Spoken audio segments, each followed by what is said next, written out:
Bismillahirrahmanirrahim. Assalamualaikum warahmatullahi wabarakatuh.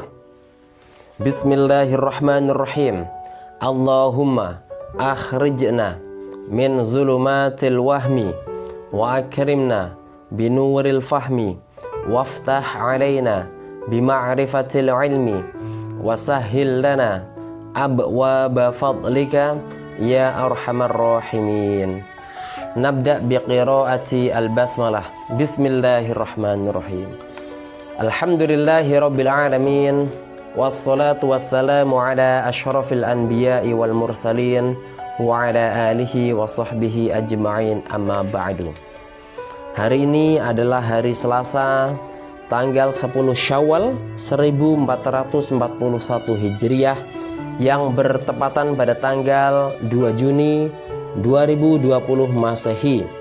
Kajian Syawal kita pada hari ini adalah keutamaan merahasiakan sedekah.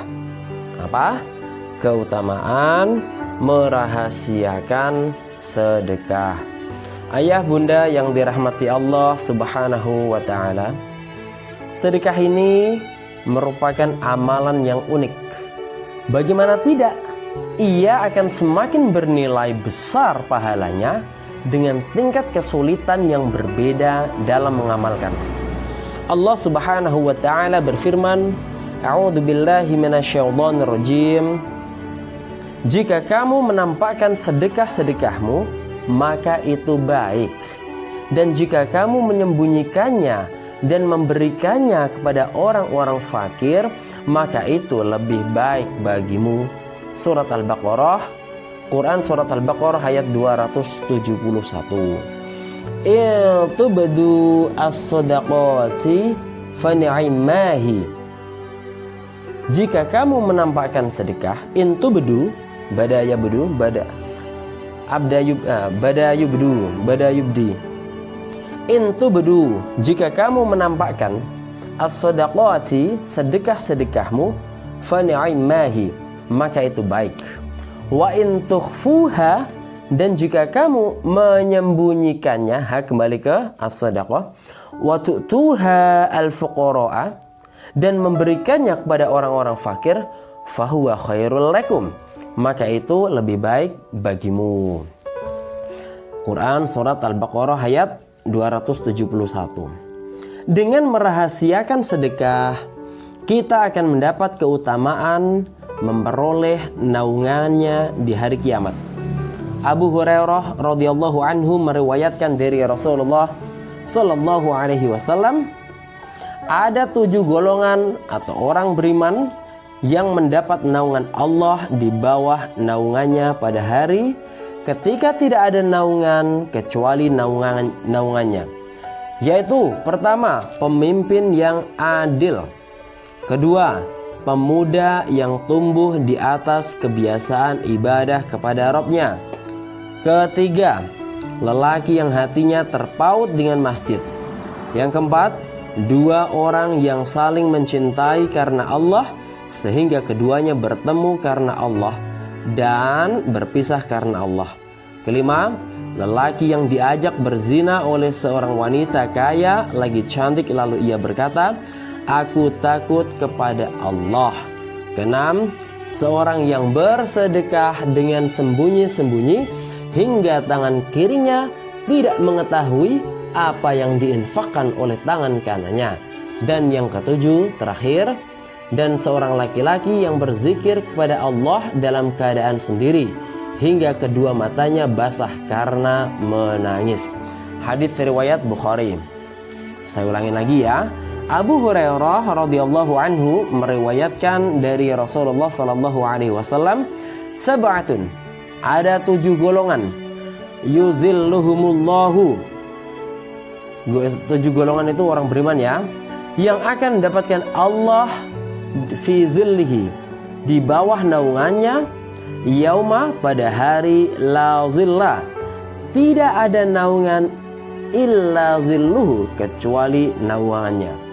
Yang pertama yaitu imamun adilun, pemimpin yang adil.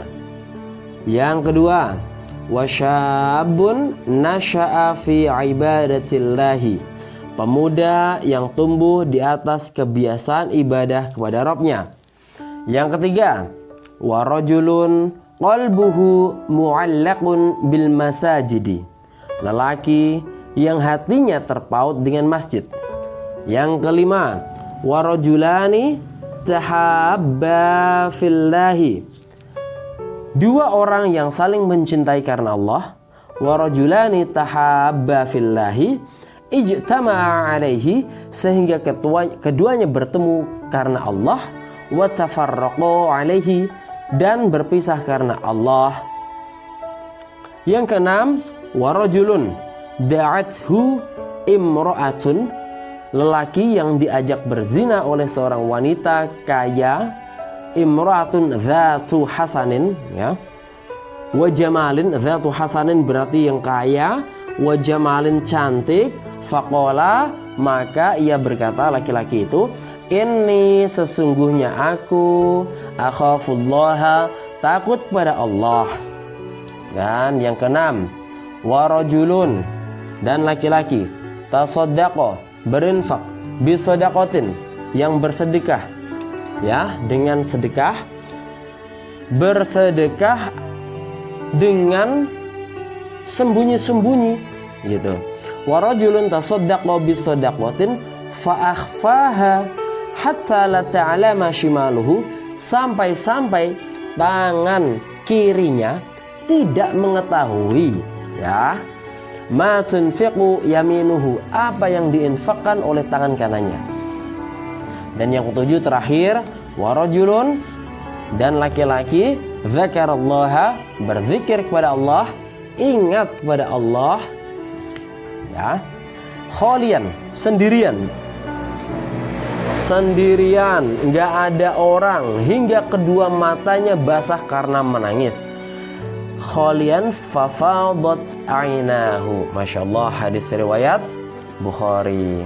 Ayah bunda yang dirahmati Allah subhanahu wa ta'ala, merahasiakan sedekah dapat menjauhkan pelakunya dari berbuat riya dan membantunya untuk mengikhlaskan niat hanya untuk Allah azza wa jalla semata. Merahasiakan sedekah juga dapat menutupi aib orang yang menerima sedekah kita, sekaligus menjaga kehormatan dengan tidak menghinakannya di hadapan orang lain. Karena itulah Allah azza wa jalla sangat mencintai sedekah dengan sembunyi-sembunyi. Dan Rasulullah SAW pun menjanjikan bagi orang yang bisa menyembunyikan sedekahnya dengan pahala yang besar pada hari kiamat.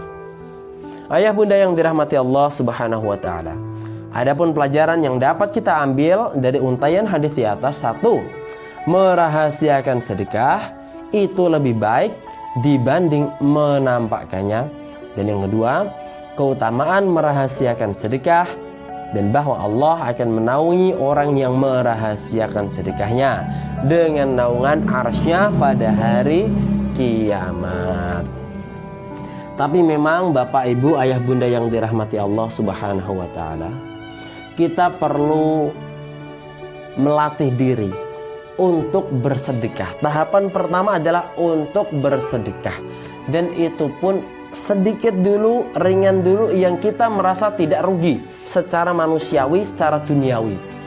Itu latihannya. Kemudian kita tingkatkan lagi, semakin besar, tingkatkan lagi tanpa harus berpikir ini rugi dan ini untung.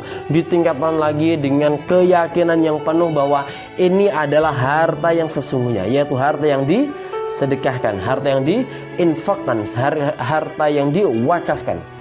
Nah, kemudian barulah kita beralih ke tingkatan yang menurut saya, menurut kita semuanya paling susah, paling sulit, yaitu mensedekahkan sesuatu dengan sembunyi-sembunyi, dan itu istiqomah, tidak hanya sekali saja. Semoga kita semuanya digolongkan Allah subhanahu wa ta'ala menjadi hambanya yang kaya raya, tetapi rajin sedekah, rajin sedekah, infak, wakaf, ya, membantu orang lain. Ya, demikian kajian kita yang ke-10.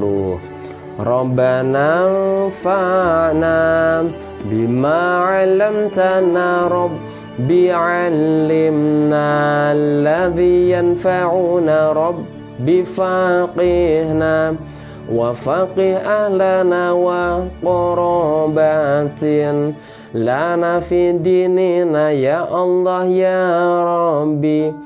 Berkatilah ilmu yang Engkau berikan kepada kami, pahamkan kami, keluarga kami, kerabat kami tentang agama.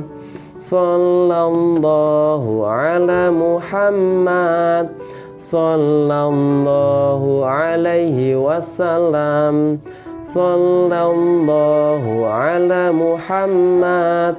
Ya Rabbi salli alaihi wasallim. Bismillahirrahmanirrahim. Allahumma inna nastaudi'uka ma 'allamtanahu fardudhu ilaina 'inda hajatina ilaihi wa la tunsinahu ya rabbal alamin. Nakhtatim bilhamdulillah. Alhamdulillah rabbil alamin. Hadza wa syukran, tsumma assalamu alaikum warahmatullahi wabarakatuh.